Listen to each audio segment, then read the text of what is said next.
one of the most powerful themes, I think, in meditation training, especially in Buddhist training, is what we call the Tibetan Lodop Namshi, or four aspects or four things that turn our mind towards the Dharma or the truth. And it's the notion of turning our mind towards what's important. And in maybe a more modern way of kind of looking at it as four things that ground our mind or bring it into this level of reality. And it's almost like we're saying reality check. So one of the themes is appreciation or taljor, the notion of really reflecting on how fortunate our life is and how fortunate we are. So we think about how rare it is just to be born, how being a human being is incredibly precious compared to, for example, animals and other beings who may be beautiful in their own way, but basically don't have a lot of control over their destiny. We see a lot of times, an animal, you can tell them they're going to die tomorrow, but they have no kind of comprehensive way maybe of experiencing it. If we are told we're going to be dying tomorrow, it has a profound effect on everything that happens.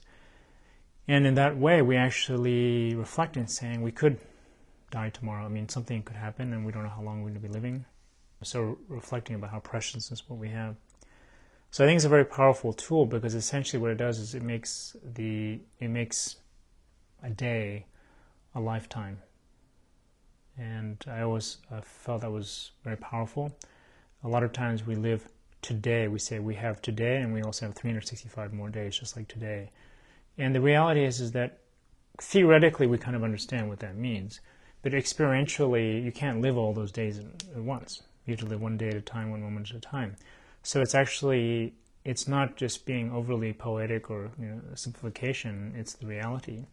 So a lot of what happens is that when we think we have more time than we do, we pay less attention to what's happening. Each action becomes meaningless because we say, there's more of them. And it's like if we have a lot of fruit, or we have a bunch of eggs in the refrigerator and we have one, obviously that one egg becomes a lot more precious. And when we have a lot of friends and then we only have one friend, whatever it is, it comes down to when we realize what we have, and we realize we have one life, we have this moment, we have this day, and how we're going to relate to it. And then we get spoiled, and when we get spoiled, we become careless. So if we don't respect the life that we have, we don't respect the people and the friends we have, they become more dispensable, and what we do becomes more dispensable. And living life this way, I think, creates a sort of a superficial level, shallow level. So the contemplation of grounding our mind is just reminding ourselves, something could happen. We should appreciate who we are, what we are. The day from when we get up to when we go to bed is what we have, and what are we going to do with that day? The way that I think about it is the mind, it works on habit. So if you begin to habitually train your mind to be shallow, to be careless, that's how it's going to be more tomorrow. If you train it to be more deep and more insightful, it'll be more deep and insightful tomorrow. So what happens is, by our getting up in the morning thinking, another day, who cares, or I have to rush through this, we're actually ingraining that habit. So tomorrow, we're more likely to rush and to be less caring and less interested tomorrow. So we think, when it's really important, I'll be more caring. But it's going to be hard because we've essentially trained ourselves the opposite way. So a lot of times when something really important happens, we just don't know how to deal with it because we've actually trained ourselves the other way.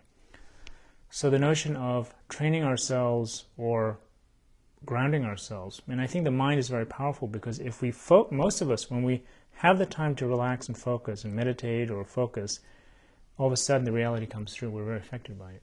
So we have a day, it's a lifetime. What do you want to do in this lifetime? What do you want to do in this day? What's important? Well, clearly if we have friends, we say, I want to tell them how much I love them. I want to listen to what they're saying. I want to see them. I'm not going to just lay my trip on them. When I'm eating my food, I'm not just going to gobble it up and kind of throw it away. I'm going to enjoy each bite. And again, it doesn't have to be slow motion. We don't have to become, you know, time doesn't have to stand still, but just the attitude and appreciation. So that's kind of the notion of free and well-favored. You know, we are free, we are well-favored, we are fortunate. When do we realize that? When do we wake up to that? If we can wake up to that, then it's almost like I feel like, you know, it's like really good hot sauce on, you know, life. You know, you put it on and it makes everything taste better. And what we do is we sort of, you know, taking all the taste away from our life. And so we need to put that back in. And from the wisdom that we have, if we put it back in using this technique or this practice of reflecting of how fortunate we are, we don't know how long it's going to be here, how long we will have it. And we're not stupid. We realize, oh, that's not some sort of mental game or trick. It's reality. Okay, if we don't have tomorrow, then how are we going to live today? Well, more appreciatively, more carefully.